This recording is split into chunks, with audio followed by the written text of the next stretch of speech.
నారాయణం నమస్కృత్య నరం చైవ నరోత్తమం దేవీం సరస్వతీం వ్యాసం తతో జయముదీరయేత్. భారతీ మరో అంకానికి స్వాగతం. మనం మహాభారతంలోని ఆదిపర్వంలో 187వ అధ్యాయంలో ఉన్నాం. అర్జునుడు లక్ష్యమును భేదించి ద్రౌపదిని పొందుట. వైశంపాయన వాచ యదా నివృత్తా రాజానద్ధనుషః సజ్జకర్మణః అధోదతిష్ఠద్విప్రాణాం మధ్యాజిష్ణురుదారథీః. వైశంపాయనుడు అన్నాడు, వింటిని ఎక్కుపెట్టలేక రాజులు వెనుదిరిగిన తరువాత బ్రాహ్మణుల మధ్య నుండి ఉదార బుద్ధి కల అర్జునుడు లేచాడు. ఇక్కడ విశేషం ఏమిటంటే, బ్రాహ్మణుల వేషాలలో ఉన్న ఈ పాండవులు చూస్తున్నారు. వారిని శ్రీకృష్ణుడు గమనించాడు, బలరాముడికి చెప్పాడు. ఎవరికి వాళ్ళెవరో తెలియలేదు. ఇక అందరూ రాజులు విఫలులై వెనక్కి వెళ్ళిపోతున్న సమయంలో అర్జునుడు లేచాడు. ఆయన అర్జునుడు అని శ్రీకృష్ణుడికి తెలుసు, కానీ ఎవరికి తెలియదు. అంచేత ఉదక్రోశన్ విప్రముఖ్యాః విధున్వంతో జినాని చ దృష్ట్వా సంప్రస్థితం పార్థం ఇంద్రకేతు సమప్రభం. ఇంద్రధ్వజ సమాన కాంతితో లేచి నిలుచున్న అర్జునుడిని చూసి బ్రాహ్మణోత్తములు తమ కృష్ణాజినాలు ఊపుతూ కోలాహలం చేశారు. ఏమిటి ఈ బ్రాహ్మణుడు లేచాడేమిటి అని. కేచిదాసన్ విమనస కేచిదాసన్ ముదాన్వితాః ఆహు పరస్పరం కేచిత్ నిపుణా బుద్ధిజీవినః. రకరకాలుగా మాట్లాడుకున్నారు. వాళ్ళు ఏమన్నారయ్యా అంటే, కొంతమందికి నచ్చలేదు ఈ బ్రాహ్మణుడు ఏమిటి లేచాడు స్వయంవరంలో ద్రౌపదిని వరించడానికి అని. మరికొంతమంది సంతోషించారు. బుద్ధిజీవులైన నిపుణులు కొందరు ఒకరితో ఒకరు ఏమో చెప్పుకున్నారు. యత్ కర్ణశల్య ప్రముఖై క్షత్రియై లోక విశ్రుతై నానతం బలవద్భిర్హి ధనుర్వేద పరాయణై తత్కథం త్వకృతాస్త్రేణ ప్రాణతో దుర్బలీయసా వటుమాత్రేణ శక్యం హి సజ్జం కర్తుం ధనుర్ద్విజాః. లోక ప్రసిద్ధులైన ధనుర్వేత్తలు కర్ణుడు, శల్యుడు మొదలైన వారు. అంత బలవంతులకే సాధ్యం కాని ఈ వింటిని ఎక్కుపెట్టడం అస్త్ర విద్యయే తెలియని బలహీనుడైన బాల విప్రునికి సాధ్యమా అనుకున్నారు. అవహాస్యా భవిష్యంతి బ్రాహ్మణాః సర్వరాజసు కర్మణ్యస్మిన్ సంసిద్ధే చాపలాద పరీక్షితే. బాల్య ప్రాపల్యంతో పరిశీలించకుండా ఈ పని చేయలేకపోతే రాజులందరిలో బ్రాహ్మణులు అపహాస్యం పాలవుతారు. యద్యేష దర్పాధర్షాద్వాప్యథ బ్రాహ్మణ చాపలాత్ ప్రస్థితో ధనురాయంతుం వార్యతాం సాధుమాగమతు. ఇతడు గర్వంతోనో ఉపలాటంతోనో బ్రాహ్మణ చాపల్యంతోనో లేచి వింటిని ఎక్కుపెట్టాలనుకుంటున్నాడు, రావద్దని వారిస్తే మంచిదన్నారు. బ్రాహ్మణావుచుః నావహాస్యా భవిష్యామః నచ లాఘవమాస్థితాః నచ విద్విష్టతాం లోకే గమిష్యామో మహీక్షితాం. బ్రాహ్మణులు అన్నారు, మేము అపహాస్యం పాలు కాము, చిన్నతనం కూడా పొందము, రాజులచే ద్వేషింపబడము. కేచిదాహుర్యువా శ్రీమాన్ నాగరాజ కరోపమః పీనస్కంధోరు బాహుశ్చ ధైర్యేణ హిమవానివ. కొందరిలా అన్నారు, ఇతడు ఏనుగు తొండం వలె బలిసిన ఆజానుబాహు, ధైర్యంలో హిమవత్ పర్వతంలా ఉన్నవాడు, యౌవన సంపద గలవాడు.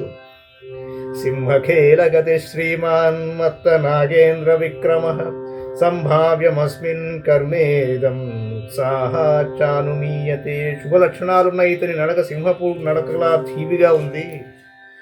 మదించిన ఏనుగు వంటి పరాక్రమం కలవాడు, ఈ పని చేయగలడని అతని ఉత్సాహమే చెబుతోంది. శక్తిరస్య మహోత్సాహః నహ్యశక్త స్వయం వ్రజేత్ నచ తద్విద్యతే కించిత్ కర్మ లోకేషు యద్భవేత్. బ్రాహ్మణానామసాధ్యం చ నృషు సంస్థానచారిషు అభక్షా వాయుభక్షాశ్చ ఫలాహారా దృఢవ్రతాః దుర్బలా అపి విప్రాహి బలీయాం సస్వతేజసా బ్రాహ్మణో నావమంతవ్య సదసత్వా సమాచరన్.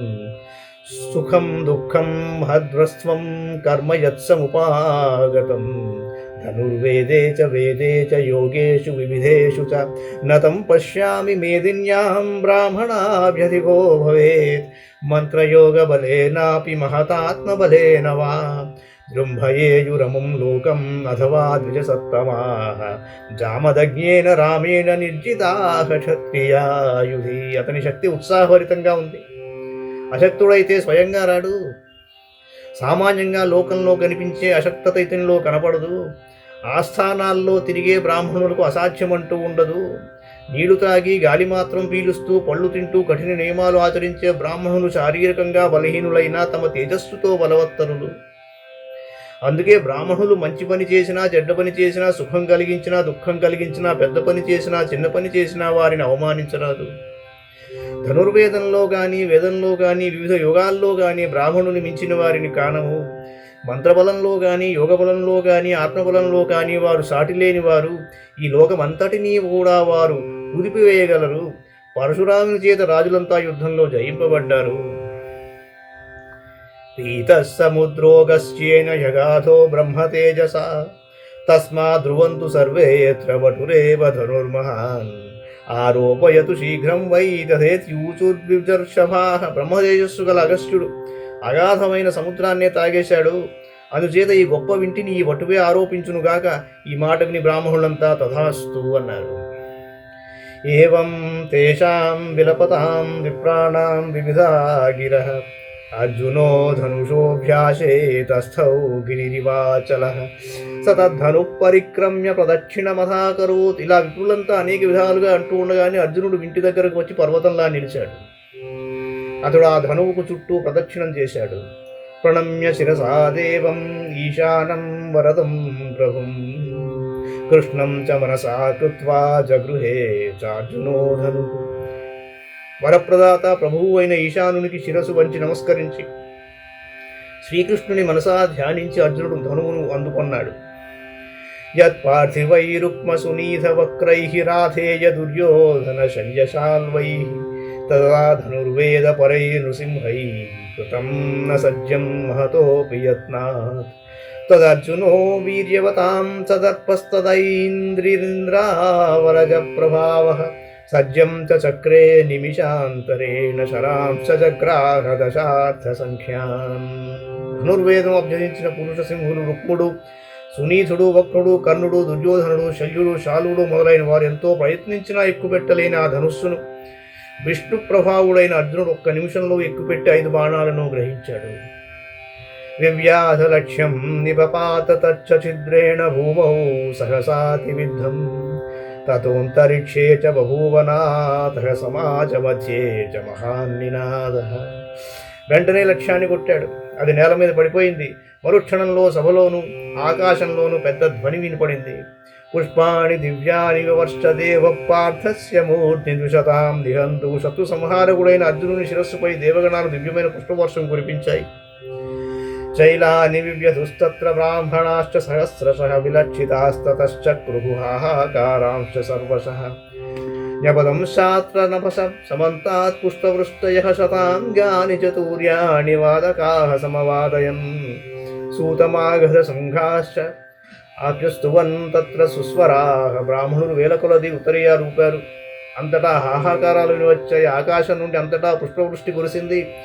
వారకులు తూర్యనాదాలు చేశారు. చక్కని కంఠధ్వనితో సూతులు మాగధుల సమూహాలు ప్రశంసలు కురిపించారు.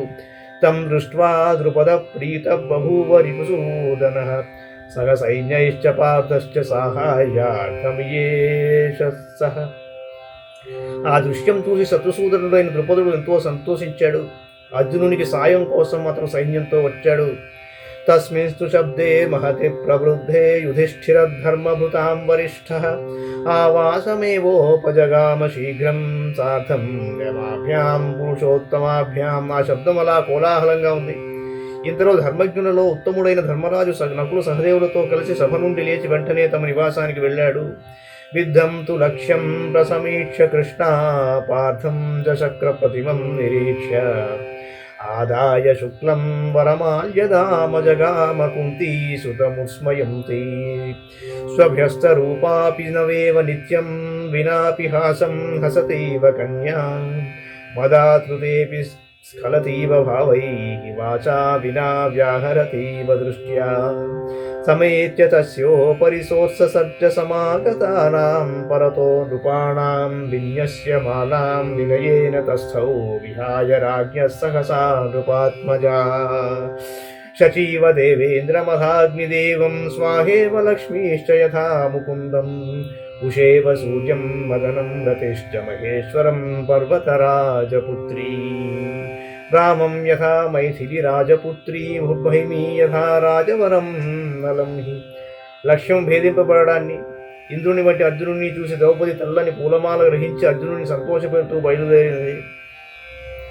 నిత్యము చూసేవారికి కూడా ఆమె కొత్తగా కనిపిస్తోంది. నవ్వకపోయినా ఆమె ముఖం నవ్వుతున్నట్లు ఉంది. మధ్యసేప లేకుండానే తలపులు తొణికిసలాడుతున్నాయి. మాట్లాడకపోయినా చూపులతోనే మాట్లాడుతున్నట్లుంది. ఆమె అర్జునుడిని చేరి రాజులందరి సమక్షంలో అందరినీ వదిలి అర్జునుని మెడలో ఆ కళ్యాణమాల వేసి వినయంతో నిలబడింది. ఆమె అప్పుడు దేవేంద్రుని వరించిన శచీదేవి వలె, అగ్నిహోత్రుని వరించిన స్వాహాదేవి వలె, గోవిందుని వరించిన లక్ష్మీదేవి వలె, సూర్యుని వరించిన ఉష వలె, మన్మధుని వరించిన రతీదేవి వలె, శ్రీరాముని వరించిన సీత వలె, నలుని వరించిన దమయంతి వలె శోభిల్లిందండి. సతాముపాదాయ విజిత్య రంగే ద్విజాదిభిస్తైరభిపూజ్యమానః రంగాగ్నిరక్రామదసించ కర్మ పజ్ఞాతయా చాప్యనుగమ్యమానః. అర్జునుడు బ్రాహ్మణుల ఆశీర్వాదాలు ప్రశంసలు పొందుతూ వెంట ద్రౌపది వస్తూ ఉండగా రంగం నుండి నిష్క్రమించాడు. శ్రీ మహాభారతే ఆదిపర్వణి స్వయంవర పర్వణి లక్ష్యఛేదనే సప్తాశీత్యధికశతమోధ్యాయః. మంగళం భగవాన్ విష్ణుః మంగళం గరుడధ్వజః మంగళం పుండరీకాక్షో మంగళాయతనో హరి. సర్వం శ్రీకృష్ణార్పణమస్తు.